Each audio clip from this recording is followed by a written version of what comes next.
Será que o ciúme tira o sono? Tira o sono? Pode tirar.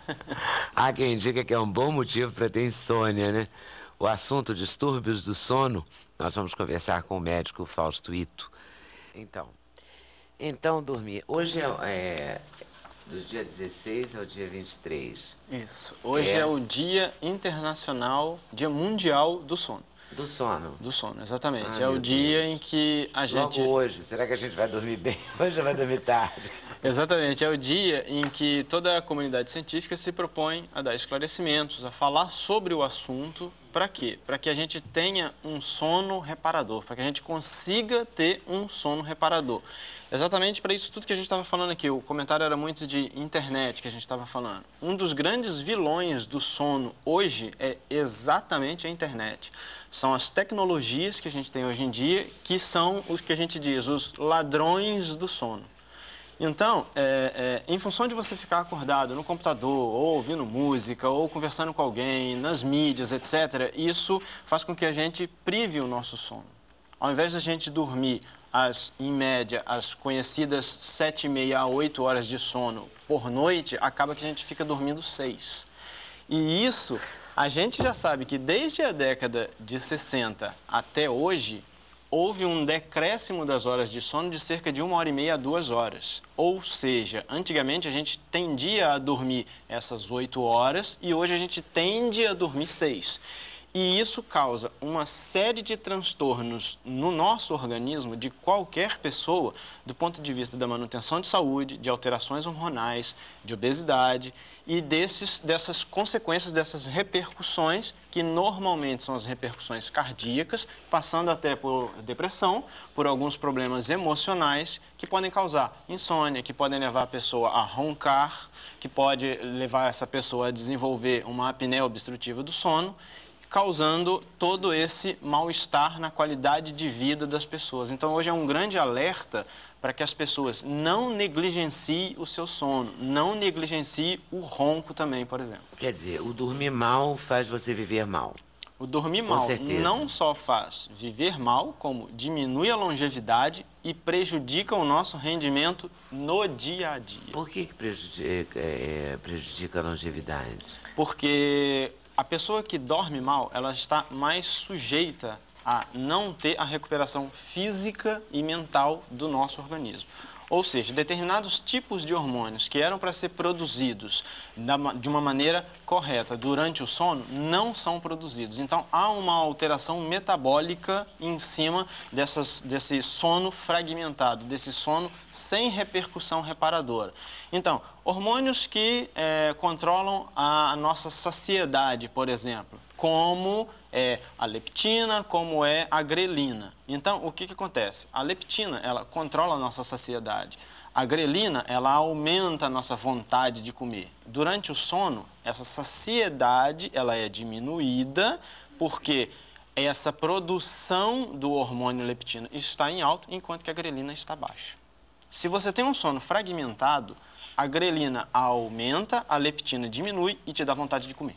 Aí o que vai acontecer quando você acorda no dia seguinte? Você vai dar preferência para alimentos gordurosos, muito carboidrato, e isso a longo prazo, muito doce, muita fritura, e isso a longo prazo vai levar você a ter obesidade. Isso já está mais do que comprovado. Eu posso te dizer, eu passei por essa situação. Não cheguei a ser um obeso, não cheguei a aumentar de peso excessivamente, mas estava caminhando para. Então a gente tem que tomar determinadas direções na nossa vida, para quê? Para ter um estilo de vida mais saudável. Antes, eu ia 2, 3 vezes por semana para comer fast food. E isso me levou a ter problemas. Tive aumento de colesterol, tive aumento de triglicerídeos, tive algumas reações no organismo e tive um sono de qualidade ruim, em função dessas coisas.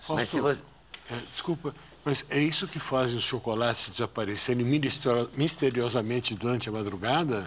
Exatamente, porque aí tem também as compulsões. Mas assim, se uma pessoa geralmente acorda de madrugada, o que ela vai fazer? Ou ela está com algum problema de insônia, ou está com vontade de ir no banheiro. E geralmente, quem tem um problema de ronco e de apneia do sono, tem uma vontade maior de ir no banheiro várias vezes. E se essa pessoa não tiver nenhum desses motivos, ela vai comer. Ou Ela vai pode fazer um pipi Comer de madrugada, de assim, acordar e ir na geladeira. Isso, exatamente. Por algum motivo ou por algum problema psicológico, alguma frustração, algum determinado tipo de situação dessa maneira. Mas assim, e isso leva o quê? A fragmentação do sono. Para a gente ter um sono de qualidade, esse sono tem que ser contínuo e ininterrupto. E daí... Por 7 horas? Por, em média, 7 a 8 horas, falando de um adulto. Ininterrupto? Isso. Isso seria o ideal. Fausto, eu durmo 3 horas por dia, no máximo 4 horas. E eu me sinto muito bem. Isso. Você é o extremo. Existem as pessoas que dormem muito pouco e se sentem bem assim, e existem as pessoas que necessitam de dormir muitas horas.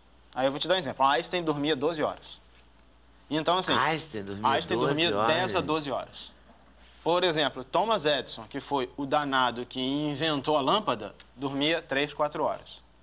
Então, a partir desse desenvolvimento de Thomas Edison, de revolução industrial, de internet, de muita tecnologia, a gente foi privando de sono.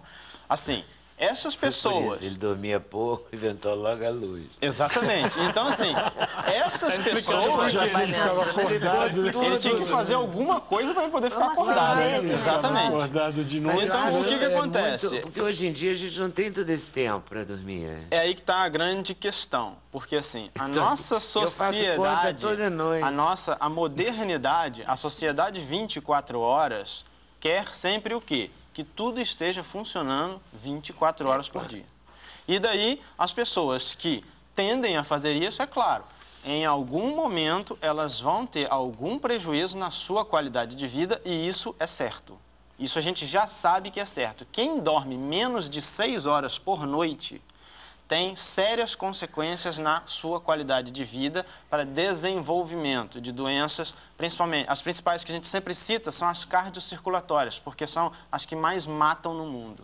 Que são o infarto do miocárdio, as arritmias, os AVCs, são esses problemas que mais matam. Então, e isso a gente sabe que está diretamente relacionado com a qualidade do sono. Agora, Fausto, é lenda urbana ou é verdade que a pessoa pode morrer com a apneia do sono? Sim, a grande questão da apneia do sono, que é a obstrução da passagem do ar enquanto a pessoa dorme e ela não consegue respirar da forma adequada e às vezes acorda engasgada, acorda com sensação de sufocamento, acorda desesperada querendo ar com taquicardia, a gente tem que entender que isso tem causas multifatoriais. As principais é aumento de peso, sedentarismo e a alimentação de forma desequilibrada. E claro que isso reflete no quê? Isso é reflexo de um estilo de vida. Agora me diz uma coisa, se a pessoa acorda, por exemplo, como você falou, com taquicardia, não sei o quê, ou acorda porque não respirou, se ela não acordar com esses sintomas, ela não tem apneia do sono? Ou ela pode ter apneia do sono e não ter esses sintomas? Não, sim. Isso tudo, que todas essas possibilidades... Eu posso ter apneia do sono, por exemplo, isso. sem nunca ter acordado com dificuldade de respirar, ou com taquicardia, ou com... Aí o que acontece? Isso é de cada pessoa, ela vai reagir de uma maneira. Isso, exatamente. Teve, assim. Existem as pessoas que têm apneia e, por exemplo, não roncam e nem têm sonolência. Que são os dois principais fatores. A sonolência durante o dia? Durante o dia, isso. Tá. E essa pessoa nem ronca. Mas se ela for fazer um exame de forma objetiva, dormir, né? Que é a polissonografia, que é o exame do sono, essa pessoa vai passar monitorada numa clínica para ver quais são os parâmetros existentes. E alguém faz esse exame e não tem apneia? Sim, se essa pessoa tiver, uma pessoa que não tem problema... For procurar problemas do sono, se fizer esse exame, encontrará ou não? Não é fatal, assim? Então, tudo isso vai depender da avaliação e desse exame. A máquina, ela não mente. Então, vai sair lá qual é o seu problema, qual é a gravidade desse problema, qual é a sua dessaturação, se faltou oxigênio durante a noite, quais foram esses momentos que faltaram oxigênio e se você entrou em apneia ali em tais momentos assim assado, isso vai vir tudo no laudo desse exame. Isso é uma forma objetiva de investigação para distúrbios respiratórios do sono.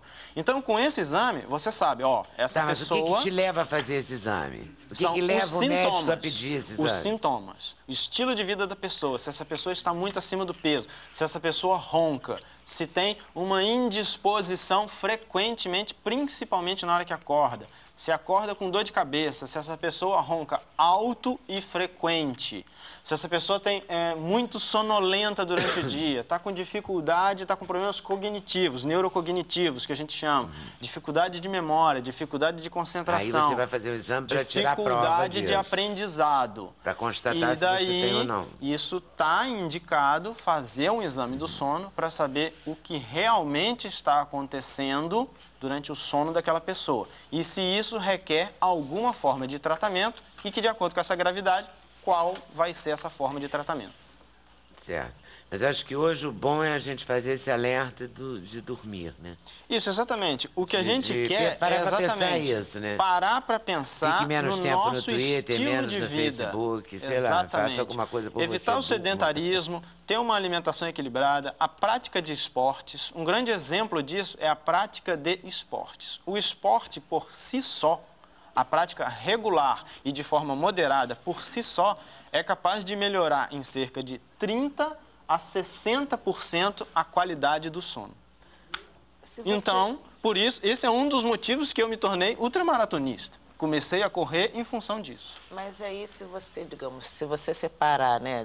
Digamos que você malhe 3 vezes por semana. Se você tirar 3 vezes por semana para malhar e 3 vezes por semana para dormir, já não dá uma melhorada? Divide um pouco. Não é possível dormir e malhar ao mesmo tempo? O ideal é você ter uma organização, é querer modificar realmente o seu estilo de vida. Se você passar a ter uma organização sobre que horas você vai comer, que horas você vai dormir, se você não vai fazer ingestão de bebida alcoólica antes de dormir, se você fuma, deixe de fumar, evitar bebidas cafeinadas, energéticos, evitar trocar o dia pela noite. Tudo isso faz parte do que a gente chama de higiene do sono. O seu caso, por exemplo, é um caso que parece que você fica acordada durante a noite. E isso, com certeza, a longo prazo, você vai ter um preço. No próximo intervalo, vocês vão conversar mais aprofundadamente sobre isso. Dessa desorganização do horário. Da Clarice. Eu, nesse momento, vou defender a ideia de todo mundo parar para pensar, já que o dia é para isso, né? Isso. Em como é que, essa redução que você falou de 8 para 6 horas nas últimas perigoso. Décadas, Sim. Isso é real, assim. Acho isso que todo real. mundo dorme menos hoje. Sim. Sim. Todo mundo, assim. É claro que deve ter a pessoa que dorme o dia inteiro, mas isso é uma Como exceção. também tem as pessoas que... De modo geral, a gente dorme menos do que gostaria. Como também tem as pessoas que se privam do sono de forma voluntária. Eu não quero dormir porque eu tenho algum artigo para fazer, eu prefiro ficar no Facebook aqui às vezes eu não posso dormir porque eu tenho um artigo para fazer. Isso, exatamente. E às vezes por uma questão de trabalho, por uma questão de necessidade. Então, ela invade o seu horário de sono em prol de algum benefício que ela, teoricamente, vai ter.